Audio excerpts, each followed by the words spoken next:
Hello everyone, welcome to my channel Rakesh tutorial. আজ আমি দ্বাদশ শ্রেণীর তৃতীয় সেমিস্টারের ভূগোলের মডেল প্রশ্নপত্র নিয়ে আলোচনা করব। তোমরা আমাকে অনেকে রিকোয়েস্ট করেছিলে যে ভূগোল বিষয়ের মডেল প্রশ্নপত্র নিয়ে আলোচনা করলে ভালো হয় প্রশ্ন বিচিত্রা বই থেকে। ভিডিওটি প্রথম থেকে শেষ পর্যন্ত দেখো, আশা করি তোমাদের ভালো লাগবে। বিশেষ করে যাদের ভূগোল বিষয়টি রয়েছে, ভালো লাগলে অতি অবশ্যই লাইক করো, কমেন্ট করে জানাবে, বন্ধুদের মধ্যে শেয়ার করবে। আর যদি চ্যানেলে নতুন হও তাহলে অতি অবশ্যই সাবস্ক্রাইব করবে। আর যারা আগে থেকে সাবস্ক্রাইব করে গেছো তাদেরকে অসংখ্য ধন্যবাদ। তাহলে চলো শুরু করা যাক আজকের আলোচনা। পেজ নম্বর 165।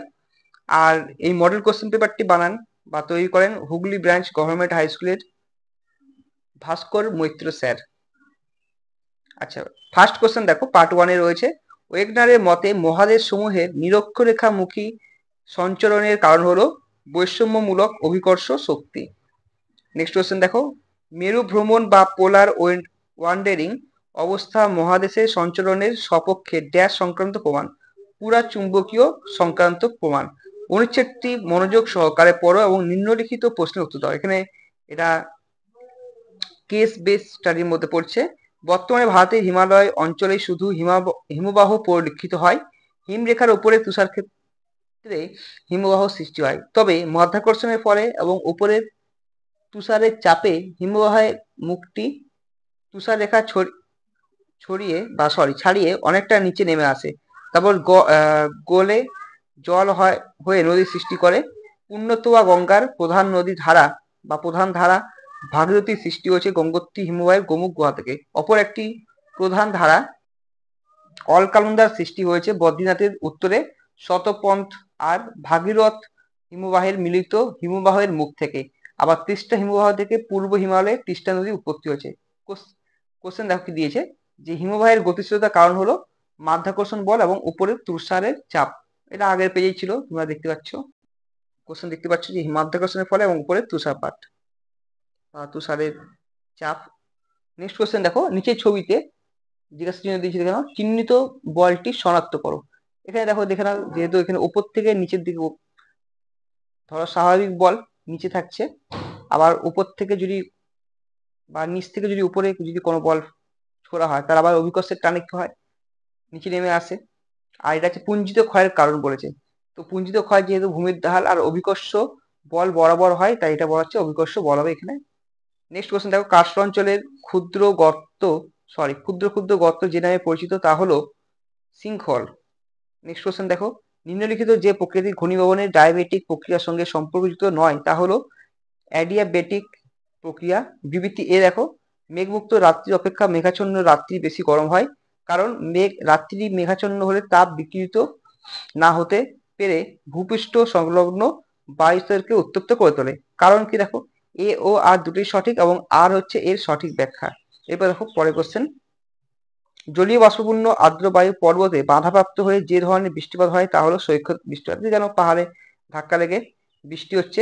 মেঘের ভেতরে বরফ দানা সৃষ্টি করে বার্জেরন ও ফিন্ডেসেন। বিবৃতি 1 আর কি 2 কি দিয়েছে দেখো, গঠনগত দিক থেকে মহীসোপান মহাদেশেই মগ্ন অংশ। 2 নম্বর দিক কি দিয়েছে, গভীর সমুদ্রের সমভূমি স্থলভাগে সমতল ভূমি ন্যায় সমতল হয়। শুধুমাত্র বিবৃতি 1 হচ্ছে সঠিক, 2টা কিন্তু ভুল, কারণ গভীর সমুদ্রে এরা সমভূমি সৃষ্টি হয় না। নেক্সট কোশ্চেন দেখো, সমুদ্রের হ্যালোক্লাইন স্তরে বা যেটা 300 থেকে 1000 মিটারের গভীরতা রয়েছে, লবণতার হ্রাস বা বৃদ্ধির হার হয় সব থেকে বেশি। নেক্সট কোশ্চেন দেখো, এবার ম্যাচিং দিছে।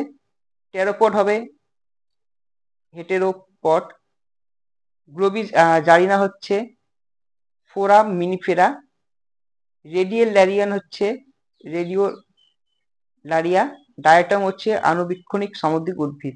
অপশন বি সঠিক উত্তর। পরের কোশ্চেন দেখো, সমুদ্র জলের লবণতার ঢালের তারতম্যকে কাজে লাগিয়ে নিম্নলিখিত যে দেশটি বিদ্যুৎ কেন্দ্র স্থাপন করেছে তা হলো নরওয়ে। বিবৃতি 1 এবং 2 দিয়েছে দেখো, এটা দুটোই সঠিক হবে এখানে। বাস্তুবিদ্যার কার্যকরী হলো বাস্তুতন্ত্র, আর বাস্তুতন্ত্র সর্বদা গতিশীল। নেক্সট কোশ্চেন দেখো কি রয়েছে, নিম্নলিখিত খাদ্য শৃঙ্খলটি যে ধরনের খাদ্য শৃঙ্খলের উদাহরণ তা হলো শিকারী খাদ্য শৃঙ্খল। পার্ট বি কি দিয়েছে দেখে নাও।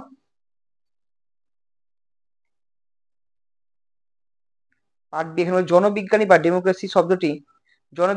ডেমোক্রেসি শব্দটি প্রথম ব্যবহার করেন এচিলি গাইলার্ড কোনো দেশের নিট পরিব্রাজন হলো সেই দেশের অন্তর্মুখী পরিব্রাজন ও বহির্মুখী পরিব্রাজনের পার্থক্য। নেক্সট কোশ্চেন দেখো, শূন্য জনসংখ্যা বৃদ্ধি বলতে কি বোঝো? জন্মহার সমান সমান মৃত্যু হার এবং অন্তর্মুখী পরিব্রাজন সমান সমান বহির্মুখী পরিব্রাজন। আচ্ছা, নেক্সট কোশ্চেন 19 নম্বর প্রশ্ন, নিম্নলিখিত বিকল্পগুলির মধ্যে জনসংখ্যা বিবর্তন তত্ত্বের সঠিক ক্রম পর্যায় কোনটি? এটা আবার দেখে নাও, 3 2 4 1। নেক্সট কোশ্চেন দেখো, নিম্নলিখিত জনসংখ্যা বন্টনের নিয়ামক সমূহগুলির মধ্যে যেটি অর্থনৈতিক নিয়ামক নয় উর্বর মৃত্তিকা। গ্রামের মধ্যে ছোট ছোট পাড়া বা প্রধান বসতি থেকে বিচ্ছিন্ন বসতিগুলি যে নামে পরিচিত তা হলো হ্যামলেট। নেক্সট কোশ্চেন দেখো, জনবসতির সংখ্যা ও এলাকার পারস্পরিক সম্পর্ক যে নামে পরিচিত তা হলো জনবসতির ধরন। নদী উপত্যকার উঁচু পাড়ে গড়ে ওঠা গোষ্ঠীবদ্ধ জনবসতিকে বলা হয় শুষ্ক বিন্দু জনবসতি। বিভিন্ন পণ্যদ্রব্য আদান প্রদানের জন্য বন্দরকে কেন্দ্র করে গঠিত শহর যে নামে পরিচিত তা হলো বন্দর শহর। পৌর জনবসতি সমস্যার সঙ্গে সম্পর্কযুক্ত নয় যেটি, তা হলো আধুনিক যোগাযোগ ব্যবস্থার অভাব। নেক্সট কোশ্চেন দেখো কি হচ্ছে 26 নম্বর প্রশ্ন, 2011 সালের জনগণনা অনুসারে ভারতের জনঘনত্ব হলো 382 জন পার বর্গ কিলোমিটার।